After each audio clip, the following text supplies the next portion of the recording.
On the next McDougall MD, we'll be cooking with my TV mom, Michael Learned. And Mary talks with Peter Tork of the Monkeys. Join us right here.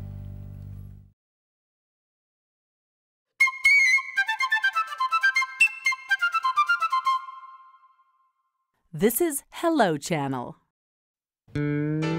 Today on McDougall MD, we've got Peter Tork from the Monkeys. We'll find out how a good diet keeps him and his partner going strong on the road. And speaking of on the road, Dr. John will tell us how to eat out in restaurants. We'll also visit my TV mom, Michael Learned from the Waltons. She invites us into her kitchen and we'll make a Mexican lasagna that's very good. I'm Mary McDonough and you're watching McDougall MD.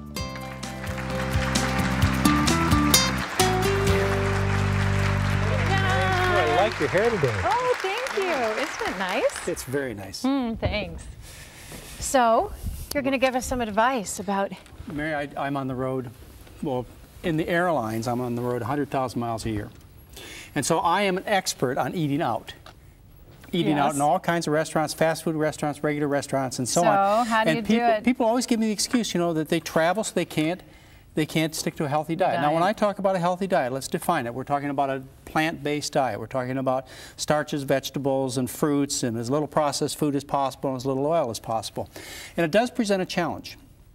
But you can take me to 10 restaurants in any town, and I'll order a great meal in 8 of them without any trouble at all. And so you don't bring food with you then? No, I don't. You don't, because you don't have to. No. Starting out, one of the best things you can do is you can call your travel agent or somehow contact your airline and put in your data bank exactly what you want. So that you call up for a reservation, it just goes in. I want a pure vegetarian meal. That's the way I order it. Then you're sure you're going to get something good on the plane, or at least you're heading in the right direction.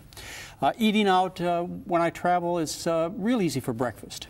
And it doesn't take a lot of imagination. You can always get oatmeal. Yes. That's true. You can get cold cereals. No, I don't use milk. I use apple juice in my oatmeal. You know, when people say that, when I say apple juice, they go, yuck. Oh, you're kidding. No, my daughter does too. I actually gave her milk in it one time and she said, "Ooh, Mommy, this is yucky. Where's the apple juice?" Yeah, moisture and sweetness from the apple juice. And so use apple juice or other kinds of juices on your cereal. You can order whole wheat toast, dry, and then you put a little jam on the top. Hash brown potatoes. Ideal, and you order salsa with them or maybe a little ketchup over the top. Now the waitress will say to you, look, our hash browns are all cooked in oil. We can't do it for you. Just say, look, tell the chef that I got plenty of time, scrape off the griddle and cook my hash browns on a dry griddle. And then you'll get them. Oh, and they'll do that. Yeah. And fruit, of course, you can order for breakfast. Yes, fruit juice would be okay. Now on to lunch. In fact, let's talk about lunch and dinner together because they're going to be very similar. You can look for a vegetarian restaurant, but don't let your guard down because... Why? What are the warnings of vegetarian restaurants, Vegetarian restaurants, they could have eggs, they could have cheese, they could be high fat. Of course, and if you don't eat those things, you want to look out for them. That's right. You want to be careful if you don't eat those things. Absolutely. Well, I'm working on you, Mary. So, you know, just because you're going into a health food or vegetarian restaurant doesn't mean you still have to be careful. Salad bars are good places to eat. And there are fast food restaurants that have great salad bars. Well, less and less all the time, but yes, really? there are. But there are some fast food restaurants that you can go to. There's some good restaurants too. And then you go through the salad bar and you get things, again, that meet the criteria that we talked about. You get to the end of the salad bar, you don't want to ruin that delicious plate of vegetables by adding an ounce or 2 of oil over the top. You do. Okay. Well, I don't. So what I would do is I would bring my oil-free salad dressing alone. I got to watch my figure, Mary. You don't have to. Oh, thanks. I'd bring my oil-free salad dressing alone. Oh, you do. So that is one thing you do pack. Is your salad dressing? I could. I don't, but I could. Or lemon or vinegar you could use over the top. But that's certainly a possibility. Mexican restaurants are ideal. Now you go into a Mexican restaurant, you sit down. What is the first thing they do? Well, they bring you chips. Greasy chips. But usually those are in vegetable oil. Well, again, I got to watch my figure, so that vegetable oil is very easily stored. But you have to be careful of manteca in Mexican restaurants. That's the lard. Oh, okay. That they will put into a lot of beans. I would avoid that too. First thing I'd say is, would you please take the chips away? I'd like to have soft corn tortillas. So they bring out a whole platter of soft corn tortillas. They get some salsa, and that's what I would dip dip into my salsa. Oh, you're so good! Isn't he good? Well, He's okay. So now healthy. we got to go on. Now we got to go on to the main plate. What you do is you first of all ask what do they put in their beans? Right. Because they refry them. They refry them in vegetable oil or lard. Lard, yeah. And what you say to them is, if they tell you they use oil in their beans, is you say, well, I'm sure you've got a pot of beans back there, whole beans that you cook, and they're sitting back there before you refry them. And what I'd like to do is I'd like to have my tortilla or my burrito made with whole beans, whole black beans, whole and pinto they're nice beans. about this. Oh, they'd love to do it for you. Really? And then you put lettuce and tomato and salsa over the top and roll it up, and you have a great meal. And you have a huge meal. Or a tostada. You can do the same type of treatment. Tostada, because sure. you'll have a lot of lettuce say, with it and tomatoes. No cheese. Guacamole, no cheese, no sour cream. Oh, well, listen, when I'm feeling a little risky, I order a little guacamole. Ooh, pizza. John. Go in and order a pizza. Yeah. Tomato sauce is oil-free. You order all kinds of vegetables over the top, and you say, hold the cheese. And, of course, hold the pepperoni and the other things. And you get a great pizza. It may not be perfect, but it's good, real good. Italian restaurants. Pasta. Angel hair pasta, right? And they have all the fresh tomatoes and basil now that they just ask for that. And you can ask that. Yeah, they do that, don't they? They do, sure. yeah. Usually the marinara sauce does have oil in it, but maybe they have one without. Indian restaurants. Indians are noted for being vegetarians. I mean, that's kind of their thing, is being vegetarian. Except for that tandoori chicken cooking. I don't know about that, Mary. I don't know anything about that. But what they do when they make Indian food is just before, they make it out the day before, earlier that day, and just before they bring it out, they pour clarified butter called ghee over the top. They couldn't pour it over before because it would go rancid. So what you tell them is, I want my dish without the ghee. And so they bring out a nice eggplant dish or garbanzo bean-based dish. Without it, and you're in. Right. That's great. Chinese restaurants? Oh, easy. that's easy. You know what happens when you order? But no MSG, right? Right. When you order, yes, no MSG. When you order white rice, or when you order brown rice in a Chinese restaurant, you get white rice with soy sauce on it. No. So, yeah, that's all you get for brown rice. So you're going to be stuck with white rice. But you can get, you ask them for a monk's dish in a Chinese restaurant. Japanese restaurants, likewise, are very easy to order in. There's a noodle dish called udon. Udon, very good. And you look at it and it says udon shrimp, udon chicken, and so on. All you have to do is you just say, I want udon. Vegetable soup. It's great. It's easy, Mary. You can do it. These are great tips. I could even do this. These are great tips, John. When we come back, we'll be talking with a real monkey, Peter Tork. The story is already told. They say Jimmy got a touch like magic. Make a little room, you let him roll those dice. Children can learn English by watching Hello Channel. I did something you mentioned in our last class. I drew pictures with my 5-year-old last night. Who knew she had so much to say? I didn't understand the assignment. I did the other thing you said. You know, get down on their level. Make eye contact. And then we just walked around the park, past the school, then we had to go by Bobby Felden's house. I had no idea my son wanted to play the piano. Okay, slow down. I got park, school, talk, piano. What was the other thing? I'll be honest, at first, I was really frightened. Can you imagine a man my size playing hopscotch? But you know what? It really got things going. We related. We really did. Very good. Next week's assignment is to eat dinner together every night and tell me what changes in your family. Do we get extra credit for dessert? Excellent. Class dismissed. Give your family everything. Give them your time. From the Church of Jesus Christ of Latter-day Saints.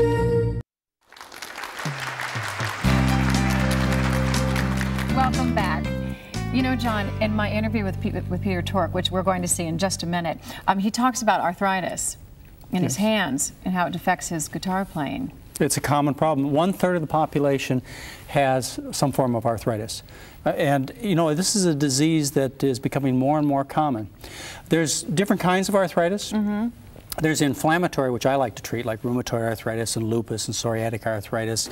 And there's also the degenerative arthritis, which is what they call wear and tear. Both of them have a relationship to diet, but you get a much more dramatic benefit when you change the diet of somebody with inflammatory arthritis like lupus or rheumatoid arthritis. They say that before 1957, there were no cases of rheumatoid arthritis in Africa, and before 1960, there were no cases of lupus in Africa. Yet, if you look at North America, what you find is the highest incidence of both lupus and rheumatoid arthritis is in the Black American. Because of the change because of the change in diet. And that's the first hint. And then investigators, Mary, have taken people who have rheumatoid arthritis, it's mostly rheumatoid they've studied, and they've changed their diet. They put them on fasts, water fasts or juice fasts, or put them on vegetarian diets. And that means vegetarian diets without dairy products. And they find that in many people, their rheumatoid arthritis completely disappears. And an even larger number of people, it gets dramatically better. Yet very few people know this. Unfortunately, they go to the doctor and they're told about taking aspirin or Motrin or other types of medications to kill the pain. And they've got to know that the power of their plate, if they change their diet, they'll make a huge difference in their arthritis. Maybe you can pass that on to Peter Tork sometime. We'll pass that on to Peter. Yeah. Well, I think you are going to really like this interview, John. It's very wild. I love these guys. I had so much fun with them, and it's a very kooky interview. And here we go to Peter Tork and his partner, James Lee Stanley. Hold on, John. Here we go. I just have to get it over with, you know. Everybody asks me about the Waltons. I have to ask you. We'll get it over fast. Monkeys. Yeah, monkeys. That's it. They never knew the Waltons. You talk about getting over it fast. You never knew you were going to get over it. Tell them what do you want to know? Great. You know, great. You know, everybody always asks me, was it great? Is it? Do you look back on it now? It was great. It sucked. What do you want to know? It's everything. It's everything. Right. You know, the thing, somebody asked me, I said, well, you know, I like those guys and I respect them and love them sometimes in varying proportions, and sometimes it's great and sometimes it's tough, and you know, you have to go in no matter whether you feel like it or not. And somebody said, oh, sounds just like real life. Yes. And it is. And it is. I'm going to steal that for my next interview. Except they get paid. And now the two of you. Which you don't in real life. See, I didn't know that. I didn't realize there was such poverty. Been partners holding these up. You've been doing this for about a year. Yes. And how is that? It's fantastic fun. We're wonderful. It's brilliant. You're having a great time? Yes. We're going to say anything else. And actually, it's more fun than you'd think. Is it? Really, with yes, him? Really. More fun than you know. We've been friends since my waist was thin and my hair was thick. And when you're on the road, since we are talking about diet and lifestyles and stuff, is it difficult when you're on the road to? Very much so. It's hard to. I mean, you have to go to Wendy's and buy the potatoes all the time. Mm-hmm. Now you have been following the McDougall diet here? Yeah. I'm on Star Trek as an alien, and I see myself every couple of weeks on TV, really. And I looked like a fat guy last March, and I just went, this won't do. So I finally embraced that McDougall diet and started. I lost 13 pounds, and I'm starting. My real self is beginning to emerge. So you have to hang in there for a little bit longer than you think, and then all of a sudden, I mean, I'm not kidding. It was like over the weekend. It was like when you lose your vision. Mm-hmm. You know, when your eyes change. Really changed. Yeah, it changes over the weekend. All of a sudden, you look good. And they've told me that you suffer from arthritis. Is that true? I think I have a little. It hasn't been diagnosed, but there's a creakiness sometimes in the. But it's why you avoid all the night shifts. Does it affect the Solanaceae family? Yes, it does. It slows down my guitar playing a little bit. Solanaceae. Solanaceae is the name of colds. No, that's the name of the family of nightshades. No, echinacea. No, the tomatoes, eggplants, bell peppers, all of those plants I have been told exacerbate arthritis, and so I've been laying off them, and the creaking has gone down a little bit. You've noticed a difference? Yeah, I think so. So you changed your diet, and you noticed a difference. Yeah, we drowned out the music. Do you do any particular exercise? No, I don't remember the name of the thing, the one we used. Oh, that's a good one too. It's the swim, I think it is.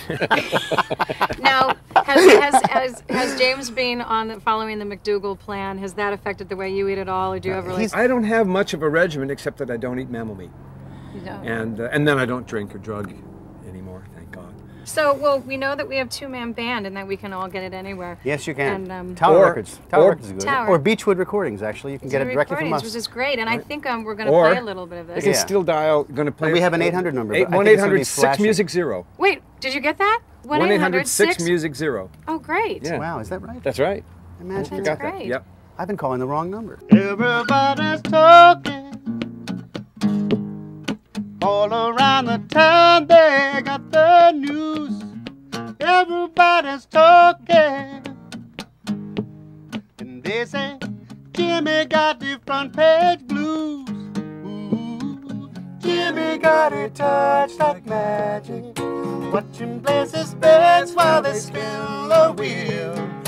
All around the table the crowd is frantic. Electricity is there.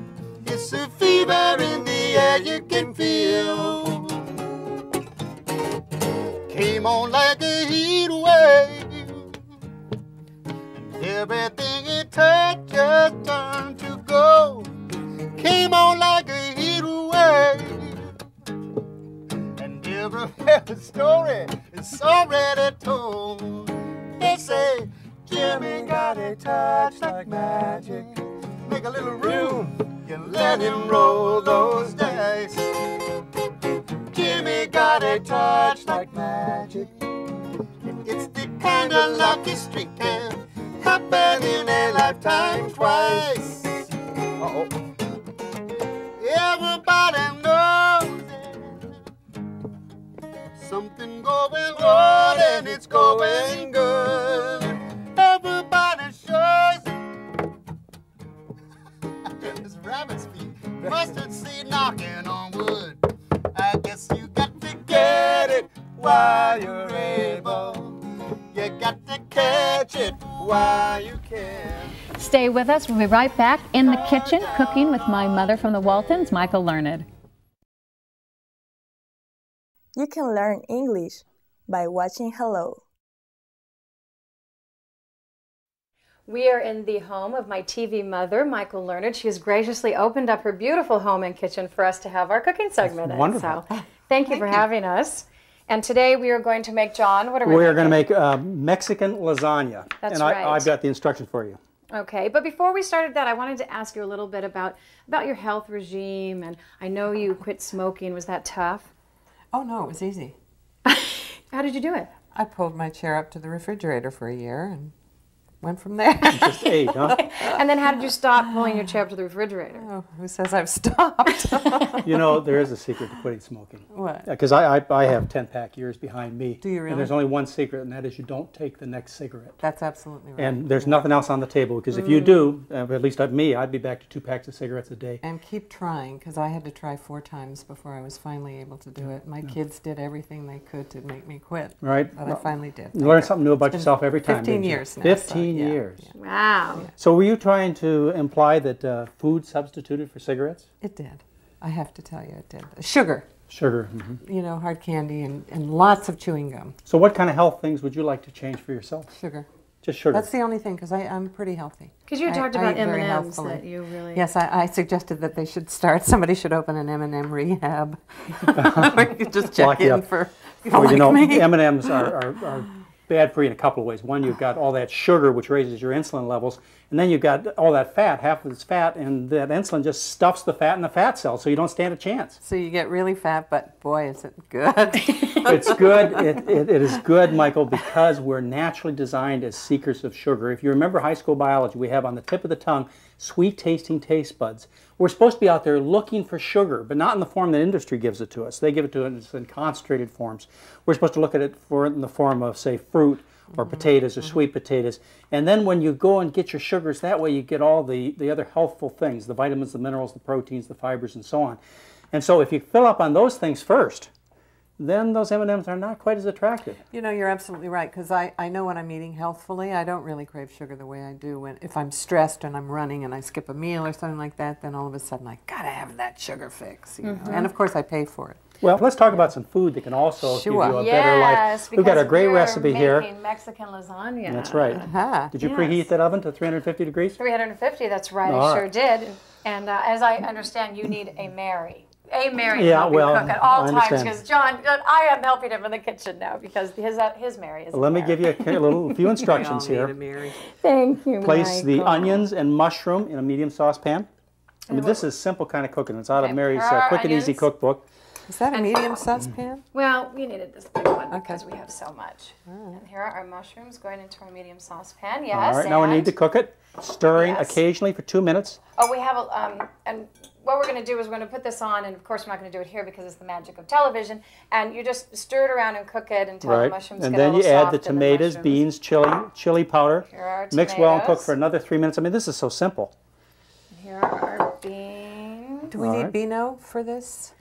No. You know, you're talking about one of the less talked about pleasures of eating a healthy vegetarian diet. One of the secrets to getting the gas out of the beans is to cook them thoroughly, which we're going to do. Yes. Okay, that's good to know. All right, now that we have our mixture all made up, the next thing we have to do is we get the whole wheat tortillas. Okay. Here they are, now, right here. Pretend do you need I a spoon? put this on the stove, and presto, here comes our cooked version. Very good. It's quicker and easier than you thought, isn't it? That's right. Okay, we need to place 4 of these tortillas over the bottom of a non-stick 9x12 pan. Okay, there you go. Want to help us with that, Michael? 1, 2, 3. You do that. Okay. I don't want to take responsibility for any of this. 1, 2, 4. Okay. Okay. Now you pour half of the bean mixture over the tortillas. Okay, we're going to do this. I don't want to splatter. Okay. Okay. Now you layer the remaining tortillas over the bean mixture. Okay, Michael, you want to do that? Is this like lasagna? You should call this a Mexican layered lasagna. Layered lasagna. Right. Okay, well, you wrote it. You put chili powder in this, right? You could almost add anything in there, any kind of seasoning you wanted. Powder, absolutely. You could put cilantro, whatever. Right. Okay, so you want a few more tortillas, Yep, and then a little bit more of the beans mixture over the top. And then sprinkle green onions over the top of that and bake for another 30 minutes. I already put the green onions in, but you know Mary. what to do. You'll do it better than me. That's good, but it doesn't matter. The taste will be the same. That's right. They're in there. Okay. So we layer this on top, John. That's right. Then we sprinkle the green onions on top and bake for 30 minutes. That looks I mean, this is so simple. Yeah, One of the really excuses people have for not being healthier is they say, I don't have the time and it doesn't taste good. Well, this looks great. This is so simple, and it really, really tastes good. And it looks colorful very too. gourmet. And now, you made a vegetarian meal for some friends of yours recently, didn't you? Actually, it was wonderful, but it took me 3 days because I had a real spread. But you need John's book. And then they came and they ate chicken. I was so annoyed. I thought, why didn't you tell me? But it was wonderful because it can be delicious, vegetarian cooking. I have a daughter-in-law who's vegetarian, strict. I mean, she doesn't even eat chicken or fish, anything. And a nephew who doesn't even eat eggs. So I'm sort of well-versed in vegetarian cooking. And a son who decided he was vegetarian when he was about 11. Well, Michael, I have to tell you, everybody's vegetarian. They just don't know it. Well, and what fools them is the human body is a survivor. It can put up with tremendous abuse, just like you talked about. 2 packs of cigarettes. Yep. It survives. A half a bottle of whiskey every day. It lives. And it can live on grease. But when people learn a healthy vegetarian diet, one without the eggs and the dairy products and the added oils, then they get to be trim and healthy. And just like with you quitting smoking, everything was positive when you quit smoking. The same thing when people switch from the wrong kind of fuel to the right kind of fuel, everything's positive. And through the magic of television, here we have our finished lasagna, and we are going to eat it during the break, and we want to say thank you for having us. It was wonderful. It's fun. And stay with us. We'll be right back. Yeah. Thanks for watching Hello Channel. Learn the language of the internet, travel, commerce, and diplomacy. Watch Hello Channel and learn English. Do it for yourself.